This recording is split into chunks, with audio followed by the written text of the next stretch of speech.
and welcome to our final high table of the semester. I'm delighted to introduce Professor Nadine Strossen, who is the former president of the American Civil Liberties Union, where she led the organization for 17 years as the first woman to head the organization. She's emerita professor at New York Law School and a senior fellow at FIRE, the Foundation for Individual Rights and Expression. She's published extremely widely on free speech, including recently Hate, Why We Should Resist It with Free Speech, Not Censorship, and longer ago, Defending Pornography, Free Speech, Sex, and the Fight for Women's Rights. She's won numerous awards, been awarded multiple honorary degrees, testified before Congress on multiple occasions, serves on the advisory boards of the ACLU, the American Freedom Alliance, FRIAR, Heterodox Academy, and the National Coalition Against Censorship. So we're really delighted to have her and hear her thoughts on free speech and free speech controversies in particular. And the way we're going to do this today is we'll start actually with Professor Michael Glennon kicking off the conversation with a couple of questions of his own. Professor Glennon needs no introduction to this community, but for those of you who don't know, he was on sabbatical last year working specifically on issues relating to free speech. And so this is now a core area of interest and expertise for him. So we're delighted to have him kicking off the conversation. I'll hand it over to you. Before you start, could I please make an announcement? Because I think it's very exciting. It just came across my transom.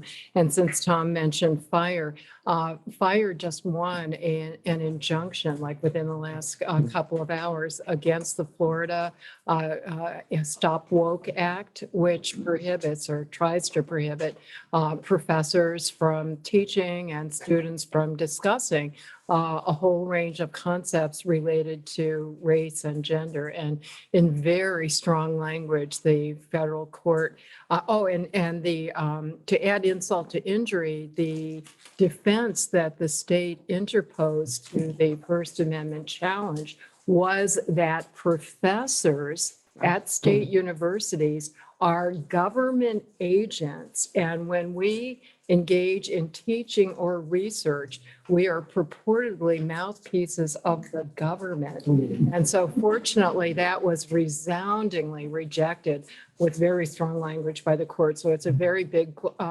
strike in favor of academic freedom for students and faculty members alike. I wanted to share that with you. Well, this is good news. And let me just add to Tom's mandatory words. I have to say, I don't think there's anybody in this country who knows more about free speech than Nadine, and who has done more day to day in the workaday world to defending and protecting freedom of speech. So it's an extraordinary honor for me personally to be able to participate in this and to welcome Nadine to Fletcher. We're going to have an ongoing conversation, as Tom mentioned. But I just want to say, she's not going to give the book a plug, so I'm going to. This book entitled Hate, Why We Should Resist It with Free Speech, Not Censorship, is without any question the authoritative work on hate speech, and I strongly commend it to every one of you. I'm going to ask her a little about this in a minute, but first I want to invite her to continue with the topic, the general topic that she just started to talk about, which is essentially how do you assess the state of free speech in the United States today? Is it threatened, imperiled, on the endangered species list? First of all, thanks to everybody, especially Mike and Tom, for inviting me. who did a fabulous job with all the arrangements. And especially all of you who are sharing your precious time. I know you really came for the food, but food for thought as well as the other kind of food. And I'm very honored to participate in this program about which I've read. I'm not the international law expert that you typically hear from, but the interest in these issues is truly international in a way that really exceeded my expectations. Tomorrow, for example, not atypically, I'm going to be doing a Zoom presentation to a book club that consists of medical students in India, in a fairly obscure city. I had not heard of it before. And the first book that they read was John Stuart Mill's On Liberty, and astoundingly, the second book they're reading is this.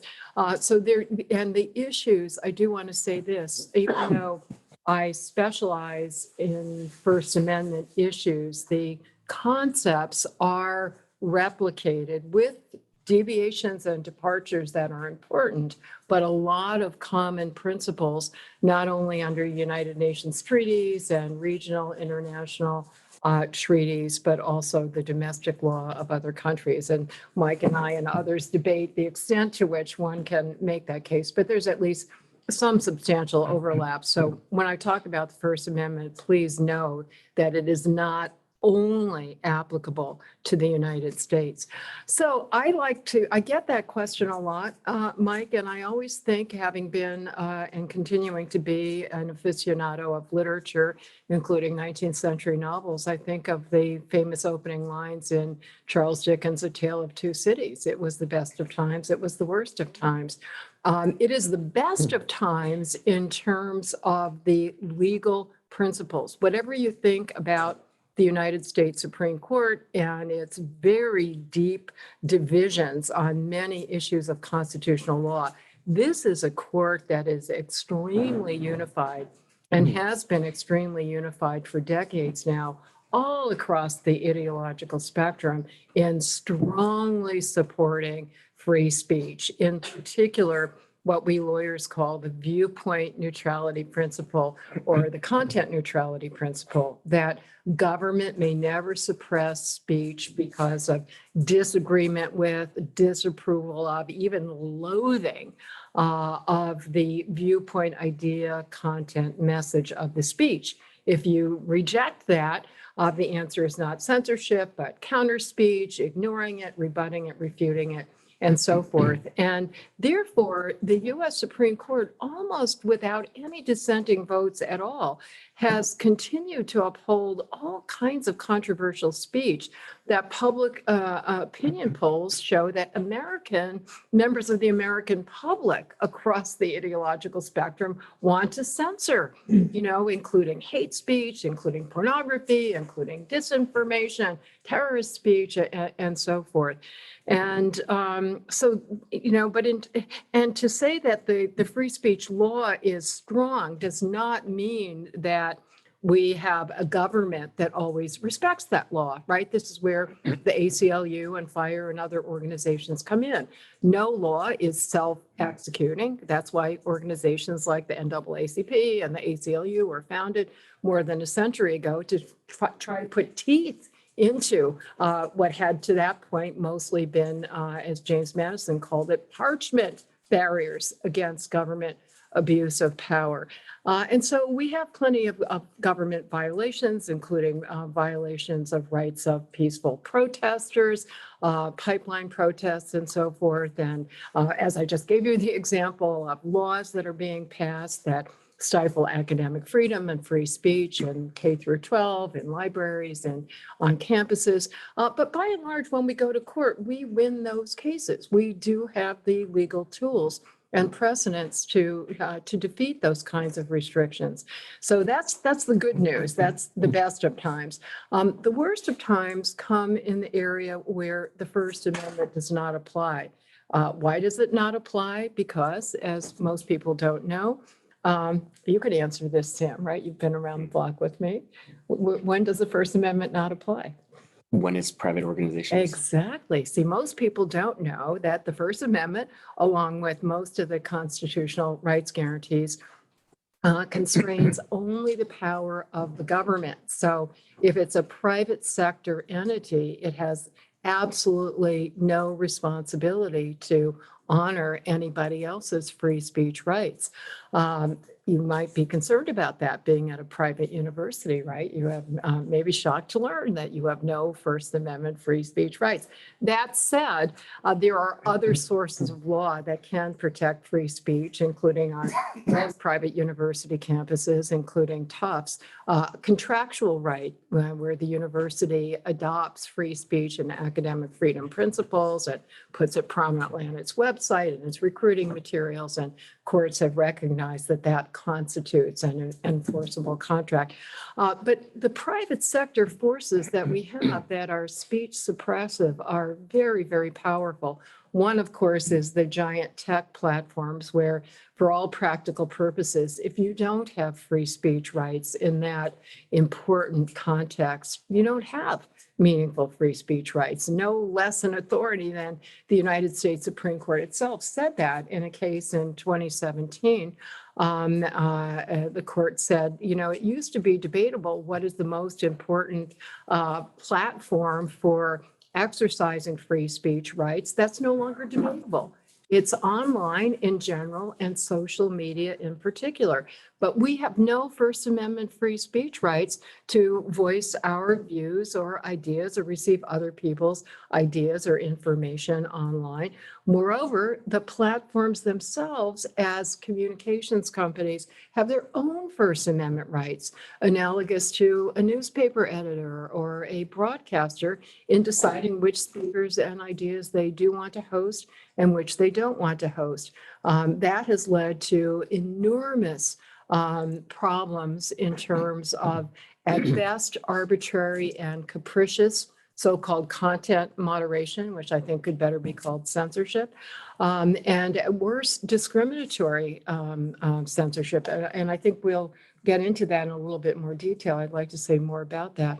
The second major source of private sector speech suppression that also is not amenable to a First Amendment remedy is what is usually called cancel culture. It's a complicated phenomenon in the sense that to the extent that it consists of people, including groups of people, including Twitter mobs, exercising criticism against ideas and speakers that they disagree with. That is, to be sure, their own exercise of First Amendment rights. I would completely oppose any effort to censor even vicious Twitter mobs. But if we are to have a realistic, robust, free speech culture in which people feel free and encouraged and empowered to voice views that, especially controversial views on sensitive issues, then we need to augment our free speech protective law with a speech protective culture. Surveys consistently show that the vast majority of us across the ideological spectrum of all demographic groups, including on campuses where one would expect free speech to be the most robust, that we are all engaging in massive self-censorship because we are afraid of saying something that is unwittingly deemed offensive or insensitive, and therefore leads to charges of being some kind of an ist or some kind of an ope. That is not a problem that is redressable via law. So that's where I've been spending a lot of my time is what do we do to change culture, including on campus?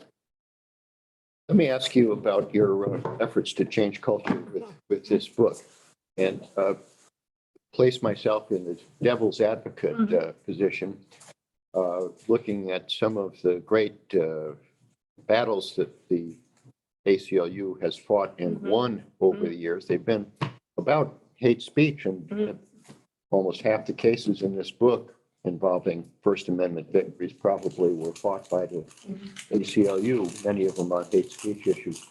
What would be your answer, Nadine, to the commonly voiced objection today that hurtful words should not be treated any differently than hurtful rocks thrown at people? And in a situation such as Skokie, for example, where the ACLU lost, what, a quarter of its membership? 15%, but still. Something like that, yeah. As a result of representing some pretty reprehensible people, there's no justification for permitting this kind of expression that adds nothing to the civic discourse and indeed creates measurable physical harm on the part of people who are the targets of these words. Why should we not view that category of speech as not protected? Wow, there's a lot packed into that question. So please forgive me if the answer is quite long and repeat, follow-up questions if I don't get to all aspects of it. This is such a counterintuitive idea that is often summarized by Oliver Wendell Holmes' famous statement in which he said, the most important principle under our Constitution that more demands adherence than any other is the principle of freedom of thought and speech for the thought that we hate.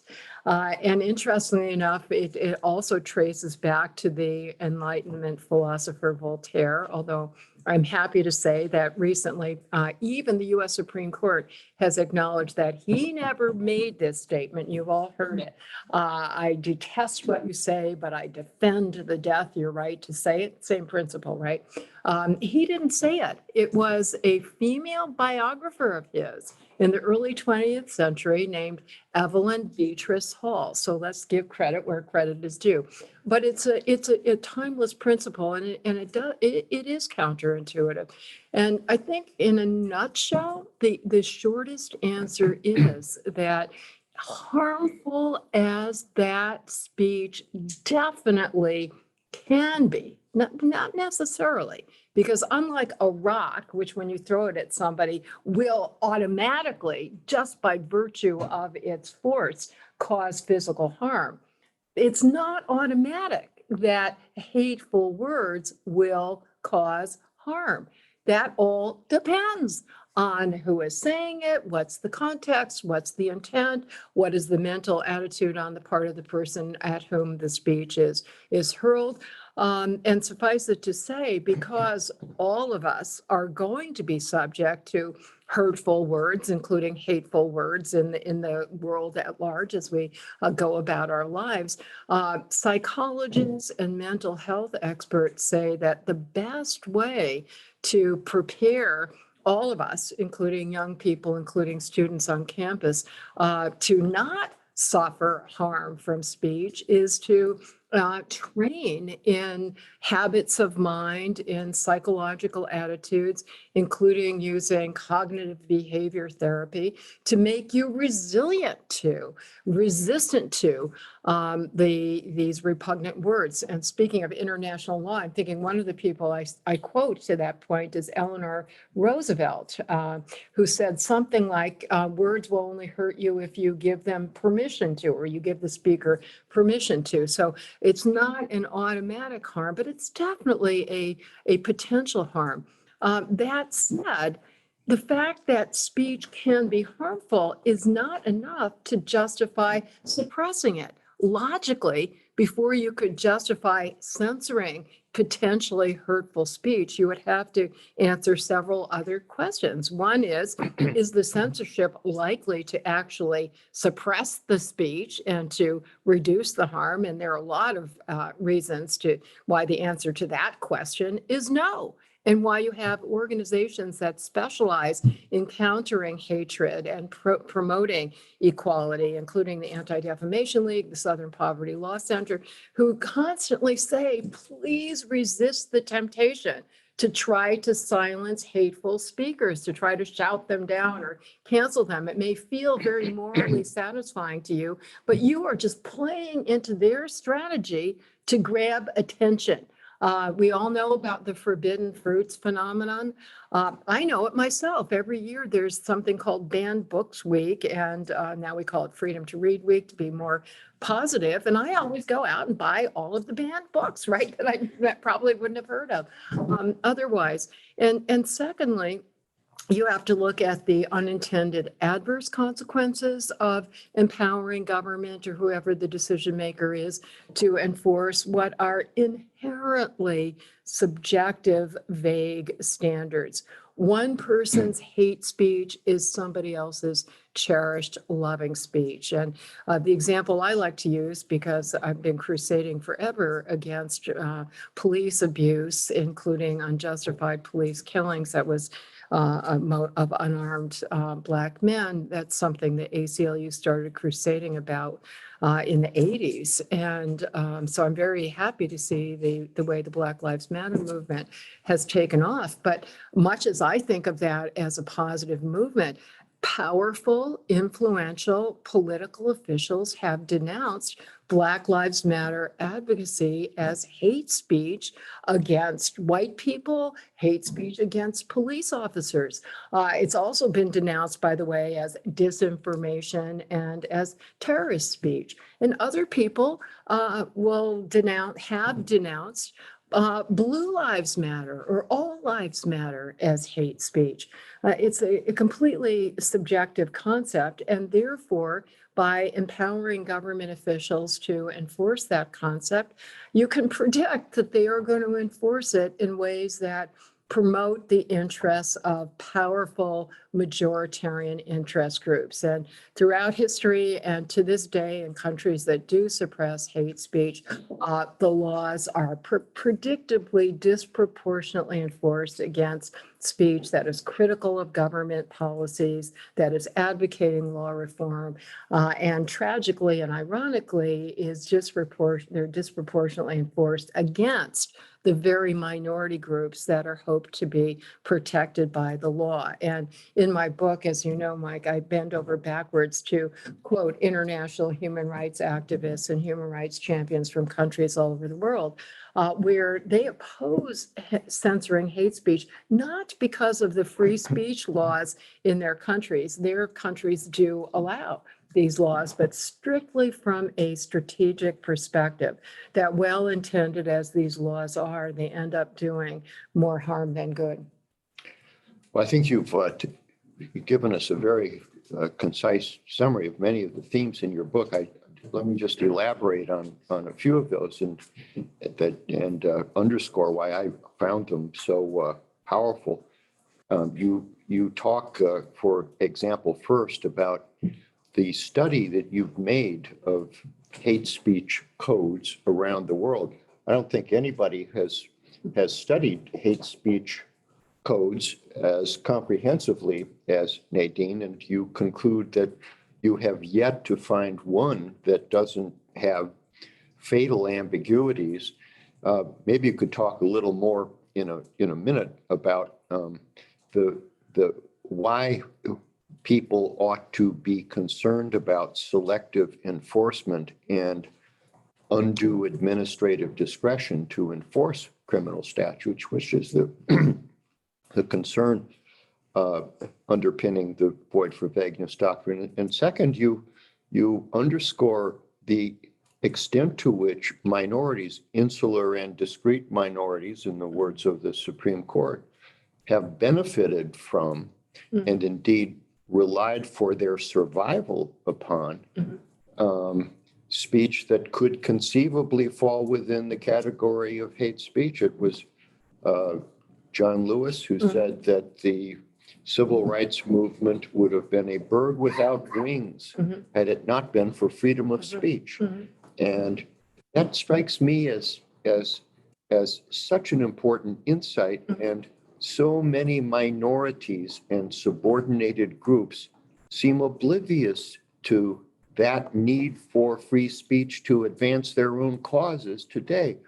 How do you explain this phenomenon, Nadine? Well, let me first elaborate a bit more on the history and then surmise, so it could just well be, Mike, that people who are not aware of that history don't understand the integral interconnection between freedom of speech and all of the movements for human rights throughout the history of this country. And that's replicated in other countries as well. But let me start with this one, that every single movement for equal rights, starting with abolition of slavery, moving on to the women's suffrage movement, the movements for anti-war movements for reproductive freedom, more recently LGBTQ rights, on and on and on. Interestingly enough, every single one of those movements started way back, at least in the 19th century. Even the LGBTQ rights, something that we think of as being much more recent, and didn't get off the ground. Obviously, the abolition movement did, but not through law reform, as we know, through bloody war. But all of the others only got off the ground in the second half of the 20th century, when, not at all coincidentally, the US Supreme Court started to put actual teeth into the First Amendment. Up to that point, the court enforced something that's very similar to what's enforced in the context of hate speech in other countries, and that is, it was called the bad tendency test. I'm looking at Sam because he's heard this all, you could probably say it for me. The bad tendency test, and that is, going to your excellent question about Skokie, speech, including hate speech, might well have a bad tendency. It could possibly have an indirect connection to some harm. By the way, starting in the second half of the 20th century, the Supreme Court rejected that for the much stricter test that we now have, the so-called emergency test, that speech can be restricted, but it has to have a much more tight and direct connection to potential harm. That's often summarized by the concept of emergency, when the speech directly, imminently causes or threatens certain specific serious harm. That does still give the government some discretion, but not nearly as much discretion as it had under the bad tendency test. So under the bad tendency test, the speech that was seen as dangerous was the speech that was advocating for law reform. To use just one of many examples, everybody knows that Martin Luther King wrote his historic letter from a Birmingham jail.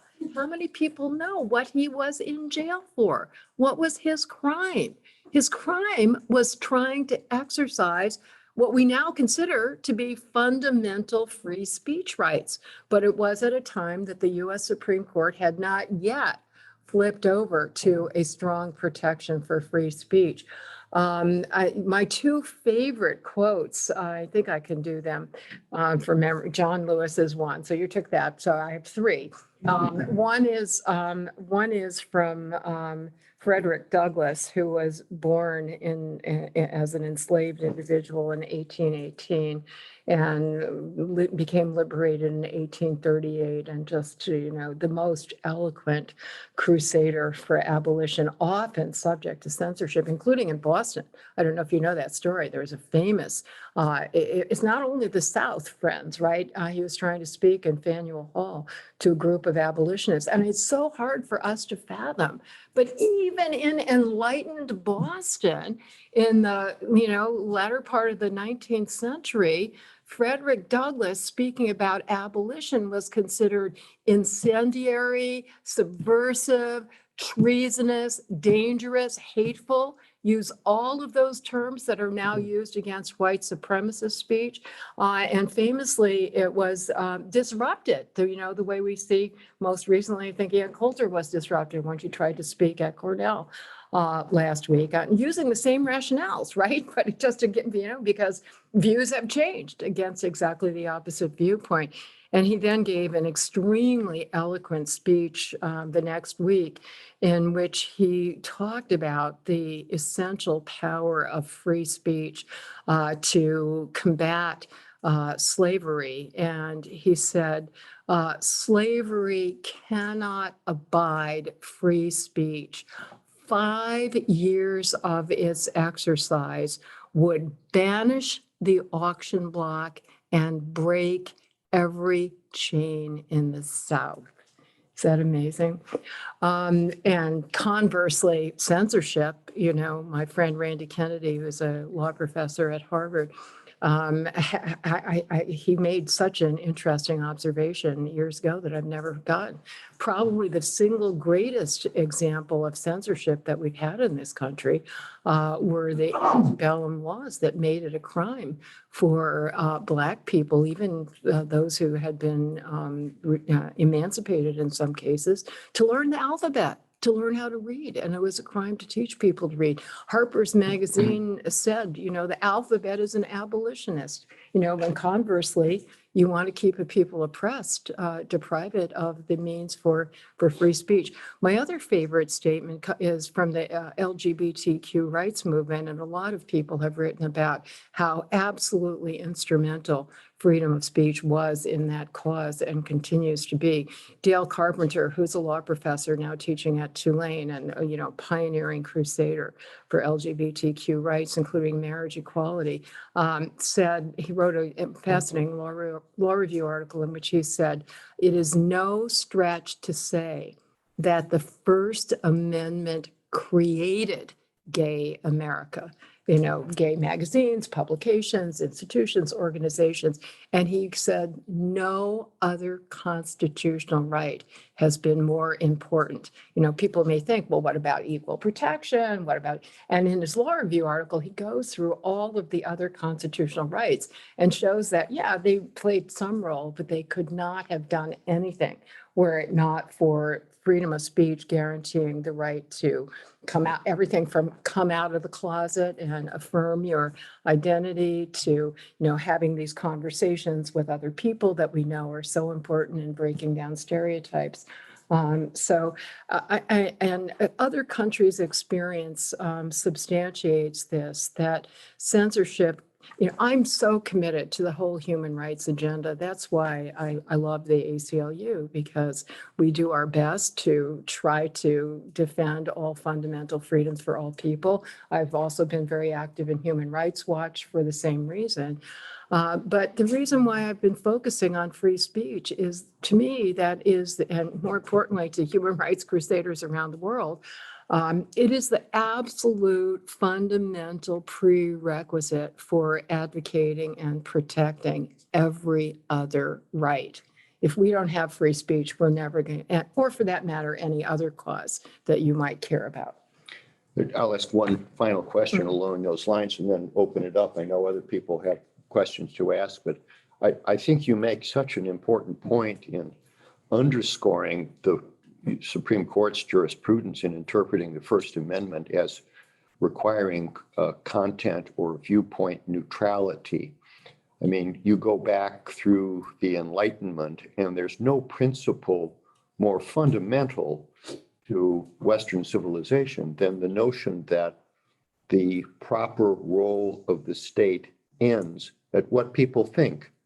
The state can control what people do, but what they think is for them to decide and control.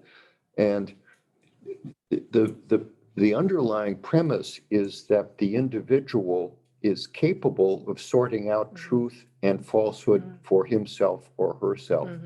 And as Barack Obama said, if you don't believe that, you don't really believe in democracy, because democracy is founded on the same premise: the ability of the individual to decide for himself or herself what is in their own best interest. Isn't that really what this is all about in the end? Whether you are going to trust some elite subset of the population to decide for people what they should say and hear and read, or allow them to decide for themselves. I couldn't have said it better myself, Mike. And I would just add this, that of course, it doesn't mean that people are going to make decisions that we, even we on our own our own decisions aren't necessarily going to be wise or the best informed or the most persuasively reasoned. And I'm often having to explain why I oppose laws that would censor disinformation or regulate content moderation policies that would restrict so-called disinformation or misinformation. It's not because I think that people are not going to accept conspiracy theories that are unfounded. It's not because I think that people are not going to believe lies or misleading statements. It's that I distrust government and powerful tech titans as centralized gatekeepers even more than I distrust fallible individual human beings. And I keep coming back to Winston Churchill's famous aphorism about democracy, because I think it's exactly analogous. It's the worst form of government except for all of the others. Freedom of speech is incredibly dangerous. Disinformation is it poses a lot of risks and threats to democracy, but much less so than the alternative. Trusting a powerful government actor, or in some ways, worse yet, private sector actor, to take those decisions away from us. And let me say the reason why private sector, I think, is even more scary in some ways, is that at least we have, as I've already mentioned, constitutional checks on government officials, right? When Donald Trump was kicked off Twitter and Facebook, I was one of the few political liberals, as well as my colleagues in the ACLU, which is mostly viewed as a liberal organization, for better or worse. We were very concerned about that and objected to it. And one of the ways that I'm fond of phrasing it is at that time, it seemed to me that Mark Zuckerberg was even more powerful than Donald Trump, in the sense that Donald Trump was subject to being not elected, which happened, and that's not true for Mark Zuckerberg. Donald Trump was subject to being impeached, which did happen. You can't impeach Mark Zuckerberg. Donald Trump was subject to being sued for violating the First Amendment, and he was successfully sued for violating the First Amendment. No First Amendment lawsuit against Zuckerberg, and none of the other checks and balances. So I consider that to be a very, very serious challenge that hopefully these bright young lawyers and diplomats will help us deal with, because it's obviously a global problem, not just an American one. It's an American institutional problem. We've pondered why our institutions in this country have lost credibility. John Shattuck on our faculty has done a great study on this that you've probably seen. But institution after institution has suffered an enormous hit in credibility, as you know, over the last few years. And one has to wonder whether it's not in part because of their participation in this regime of censorship and the forbidden fruit phenomenon that exists when speech is censored, and the martyrs that are made of individuals whose speech is censored, and the distrust that is directed at the censors. Yeah. I mean, it's everything. One of the phrases that we use in constitutional law is a delicate balance. We have the checks and balances, and I think a healthy degree of skepticism is essential in a democratic republic. But if it goes too far and you fundamentally distrust major institutions, and we're starting to see this happen with the Supreme Court now, which really breaks my heart, given the historic role that the court has played in protecting individual rights and civil rights against majoritarian pressures. We've got to get this pendulum to swing back a little bit. Well, why don't we open it up for questions? I know there are no doubt many. And tell me your name, if you don't mind. My name is Padmini. I'm an LLM student. I'm from India.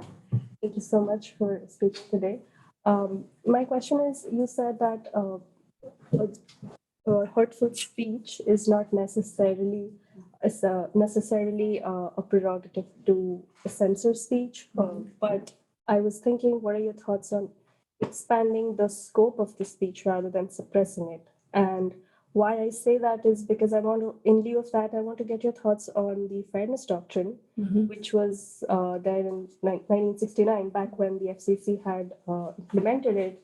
Do you think that the online social networking platforms today should be made to implement that doctrine to some level? Because even if it was applicable to broadcast TV only back then, do you think because of the expanse and the eminence of the online social media these days, it should be held to the same standard of accountability by implementing various sides of a story rather than just suppressing one side of maybe a potential misinformation or disinformation? Padme, thank you. Excellent question. And again, you bundled in a lot of different points. So let me start with the first point you made, which I absolutely agree with, that, here I'm paraphrasing the Supreme Court, the answer to speech that we reject, disagree with, is not to suppress it, but more speech, right? Counter speech. Where I part company with you is where should the counter speech come from? The fairness doctrine, as you know, and maybe not everybody else does, was government mandated regulation of the broadcast networks, which were only 3 or 4. So very few and subject to government regulation. And basically, as Padme summarized it, that there had to be balanced treatment of any controversial issue. And if there wasn't, then the station would be subject to not having its broadcast license, which is essential for its existence, to not having it renewed. To the very best of my knowledge, every study that has been done of how the fairness doctrine actually operated was completely predictable, that every administration used what is an inherently vague concept, fairness and balance, right? Fox News claims that it lives up to that standard. CNN claims that it lives up to that standard. New York Times, et cetera, and one person's balance is somebody else's slanted coverage. That every administration used that discretionary power to selectively target broadcasters who were critical of their policies and their programs. And this went across the political spectrum. John F. Kennedy did it. Richard Nixon did it. And I think that's inherent in that kind of government power. In fact, one of the things that really concerns me about the increasing interconnection between government and social media companies is already getting too close for my comfort. So I'd be really nervous about any more direct connection. But there's so much evidence that the allegedly voluntary content moderation decisions that are being made by these platforms are really being made as a result of government pressure. I think that was no coincidence that Trump was deplatformed shortly after the final count came in on Georgia, and it was clear that he had lost and that they lost control of the Senate. And you constantly, the heads of these companies are constantly dragged before congressional committees, and letters are being sent to them that, have subtly and sometimes not so subtly threaten, you better deplatform so-and-so, or you better treat such and such a message as disinformation, or, we're going to subject you to antitrust regulation. We're going to take away your statutory immunity for liability for third-party posts under the famous Section 230. And what that leads to, I'm getting a little bit far afield from your question, but I'll circle back to it, is that government then does an end run around what would be its own First Amendment obligations, because disinformation is constitutionally protected. If anybody wants me to amplify on that, I can. Government would not have the power to censor it.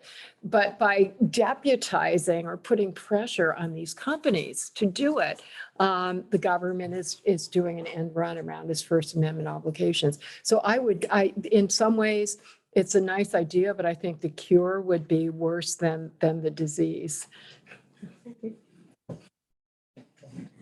Hi, my name is Shahzal. I'm from Pakistan. My question is that I'm actually curious about what your opinion is about Elon Musk's takeover of Twitter. Yeah. And what does that mean for freedom of speech, in your opinion?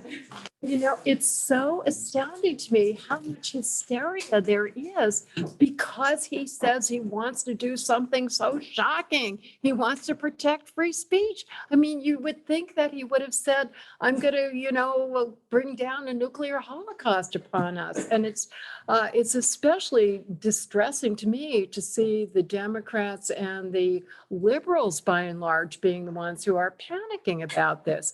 Roll back not too long ago when Jack Dorsey was head of Twitter, he bragged, and this was at a time when all of the social media companies were, proud of what open, robust, uncensored free speech forums they were. And they were like competing to who can be the most strongly protective of free speech. And Dorsey famously said, Twitter is the free speech wing of the free speech party. How quickly things have changed, 180 degrees. And I remember, the ACLU came to the defense successfully of online free speech when the internet was new to the public. I mean, scientists had known about it, but when it became known to the public and politicians and the media in the early 90s, it was greeted the same way all new communications media have been greeted throughout history, including the printing press.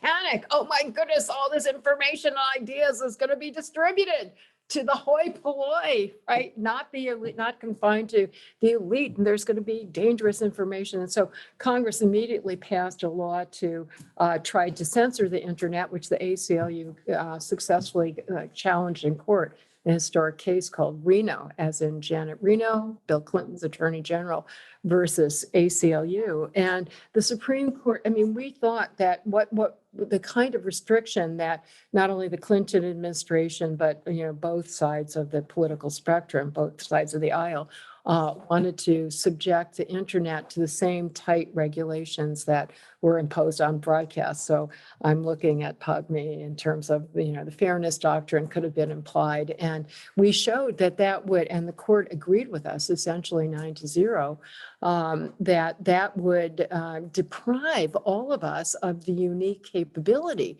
unprecedented capability of the internet for virtually every single person in the world to communicate with virtually every single other person in the world without the strict gatekeeping functions that have been served by the traditional media. And that's an incredibly liberating possibility. Back in the first half of the 20th century, you may have heard this famous quip by a journalist, A.J. Liebling, who very sardonically said, freedom of the press only belongs to people who are rich enough to own a printing press. Well, this basically empowered everybody. Now with the advent of cell phones, a huge percentage of the world's population does have the functional equivalent of a printing press. And so I think hats off to Elon Musk for trying to persist in that direction.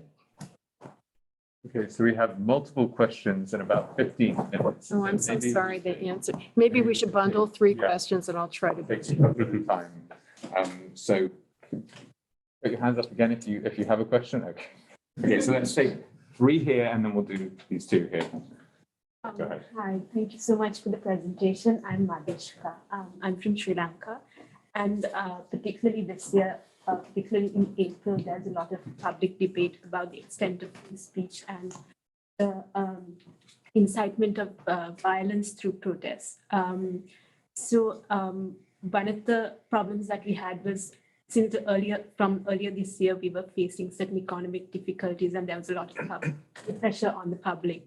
And there was a lot of political discourse in social media, particularly with calls to action against and holding the government accountable, and which resulted in calls to protest on a certain date. And the government's reaction was to impose a social media ban. And there was a fundamental rights case that was filed in the Supreme Court afterwards. And the government's argument was that the sort of free speech that was being published in social media was create a sort of herd mentality, which could result in violence, and that the government was taking a preemptive action.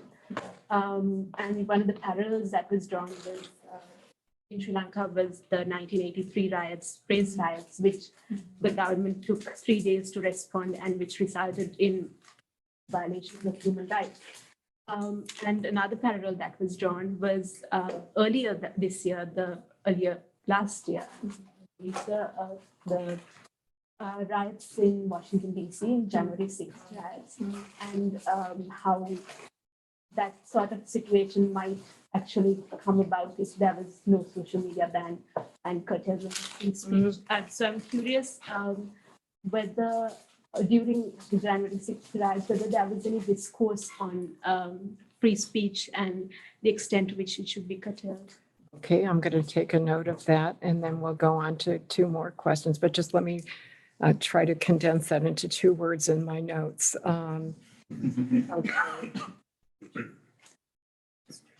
And I'm not going to be able to answer every detail. Okay, next. Hi, I'm Christopher. I'm also an LLM student from Sweden. I must first say that I really like Madushka's question because I think it's interesting. Yeah. I've been working as a diplomat, so I think that it's very interesting to see how, countries can use the same kind of law differently. However, my question is about state-sponsored disinformation, with the most prominent example in the US is, of course, the Russian interference in the 2016 elections. So I would like to pose the questions, do you think there's a difference between a group of Americans sitting in a basement disseminating disinformation with a group of state-sponsored Russians sitting in a basement disseminating the same kind of disinformation for the US public? From a freedom of speech angles, and how you do that? Yeah, very interesting. Ma'am, my name is Birendra. I'm from India. Can you say your first name again, please? Birendra from India, LLM student. Very similar to what Madushka just asked. So I have a couple of questions for you. You said you are going to address some city in India. Yes, I should. It would be interesting to hear what you want to. Please forgive me because it's probably some very famous city. I looked at it on the map, and judging by the typescript, it was not considered a big city.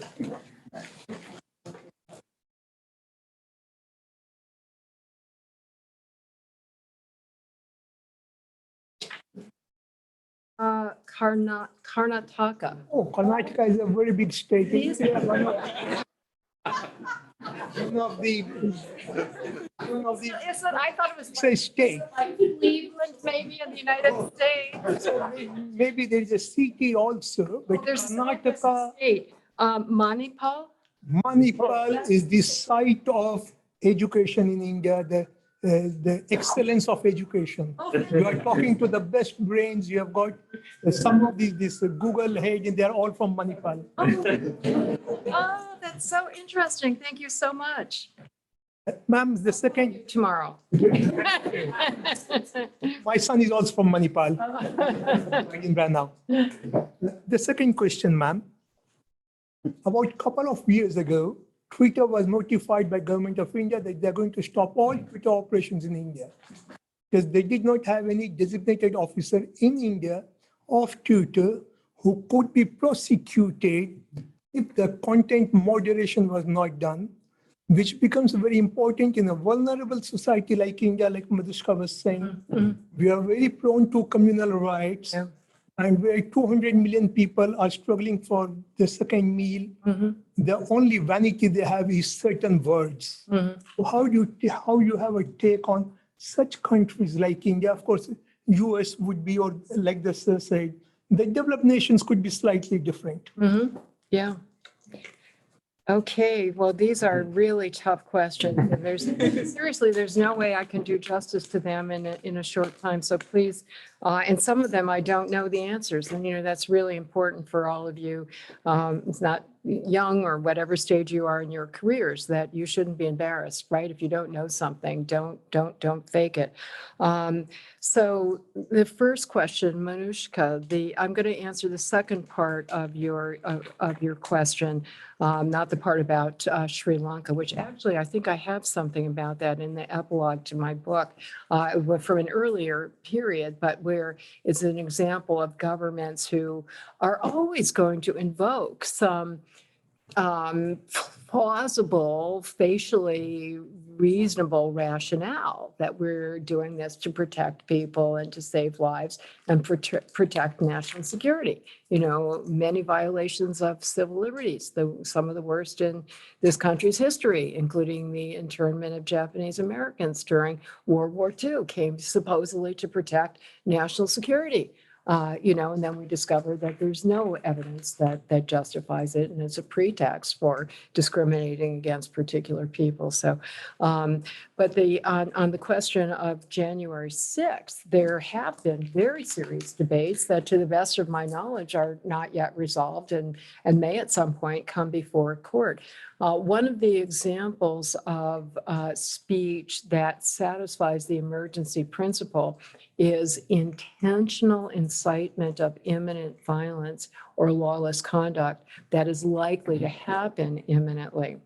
And that, as with all First Amendment tests, correctly, it is very fact specific. You have to look at all the facts and circumstances. And there are experts I respect on who have come down on two sides. You know, one saying no, Trump's speech and the speeches of other people don't satisfy that appropriately demanding standard, and others who say it does.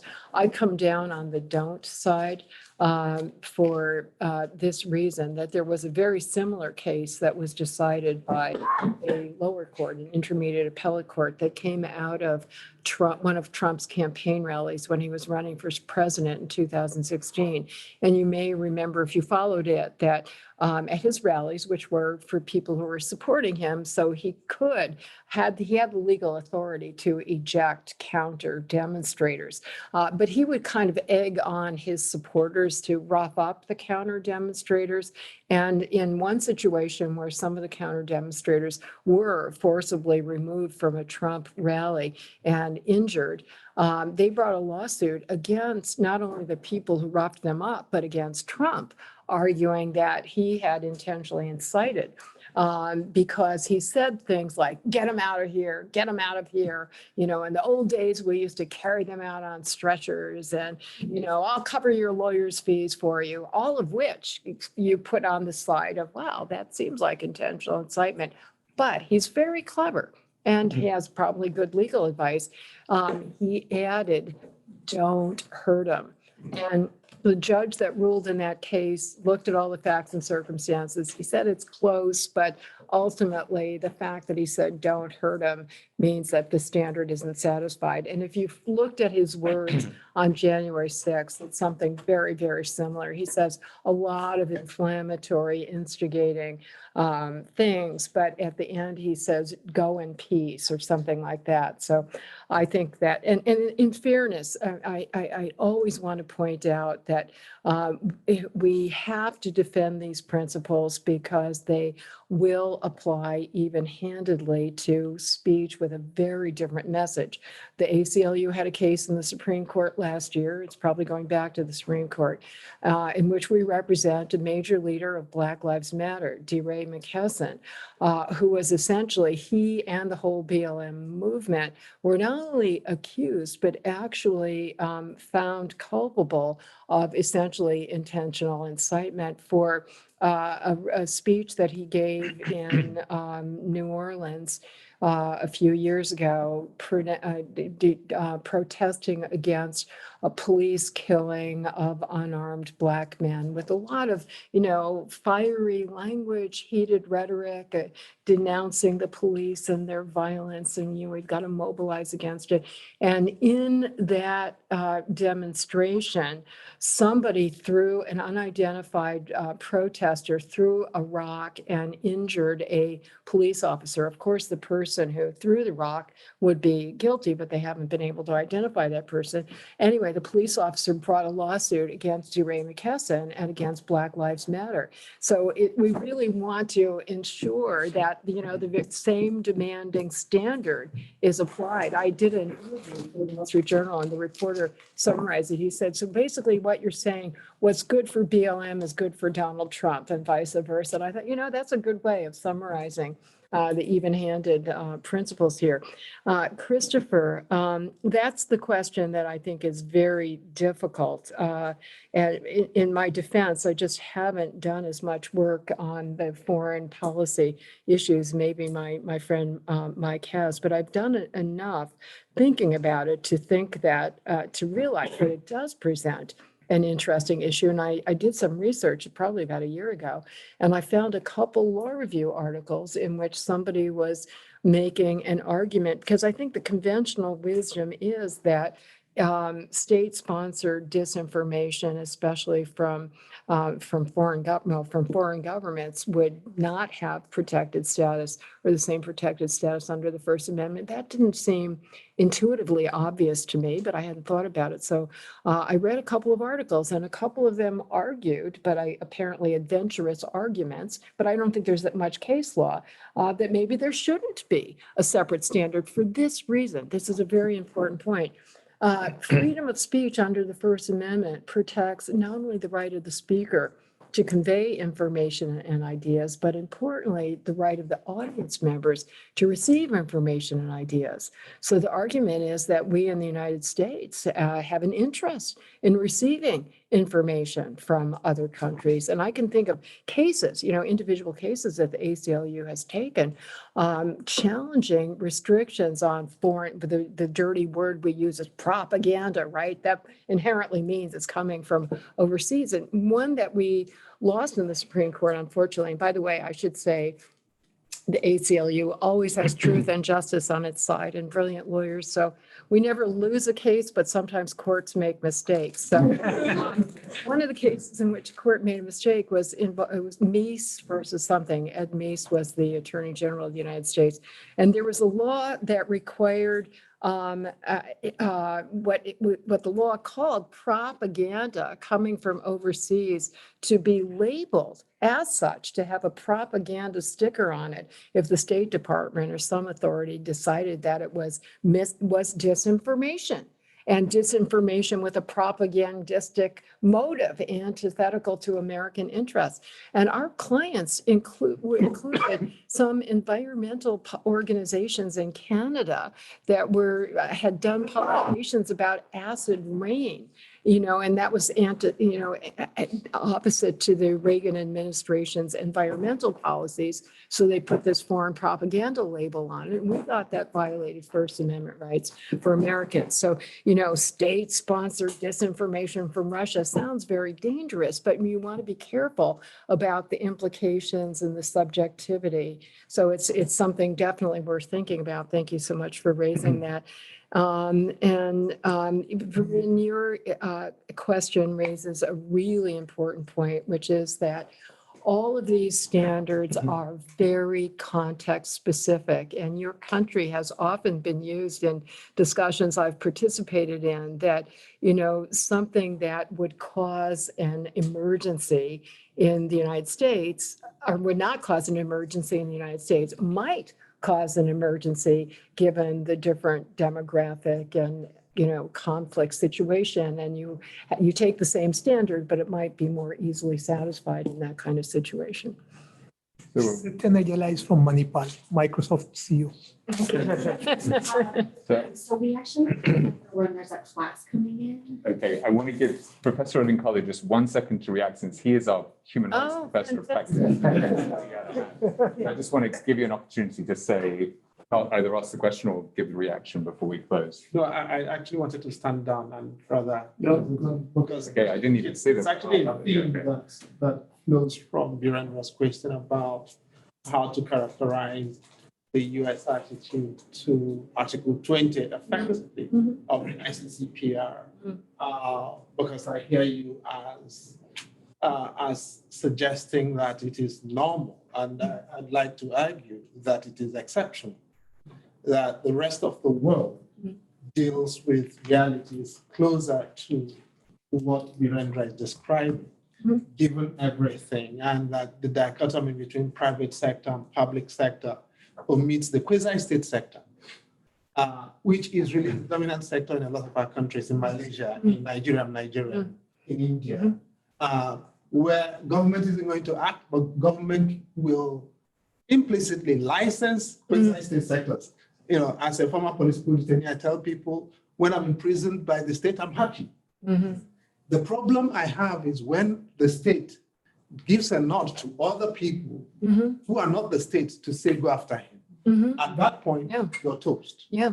And that's really, it's returning this to Article 20 and asking the question, is the United States position something you really want to recommend to other parts of the world? No, but you're actually, if I can start with the second part of your question, that's exactly the point that I was making when I said that when we have the United States government, you know, delegating and pressuring and farming out its censorial, or for that matter, other human rights violations to private sector actors, as it does with private prisons, for example, where the abuses are rampant, or private military contractors, that is even worse than the government doing it directly, because it's much less susceptible to a legal remedy. So we're on all fours on that question.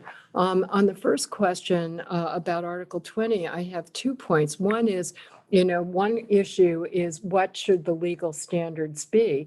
But the second question is, even if we agree on the legal standards, we completely agree that they're going to have different applications and different enforcement in different factual circumstances. So I would never argue that we should somehow extrapolate from the factual situation in the United States to a factual situation elsewhere.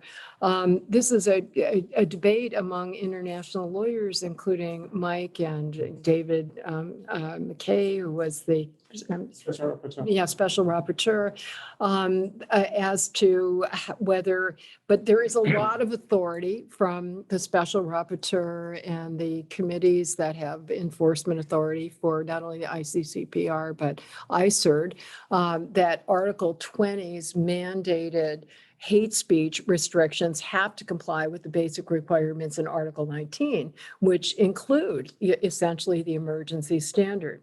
Now, obviously, countries are honoring that in the breach, but I think, you know, as a common sense matter, why should people in any country give up freedom of speech if giving it up doesn't promote the countervailing goal of safety or equality or dignity? So I think it just, you know, makes common sense to ask, are we actually getting something in return for giving up some free speech? And maybe the answer is yes, depending on the factual circumstances.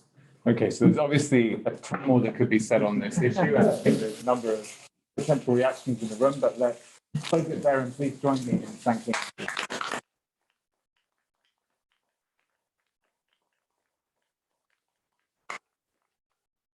May I take another seat for the train? Yes. I'm- You can take as many as you want. I don't think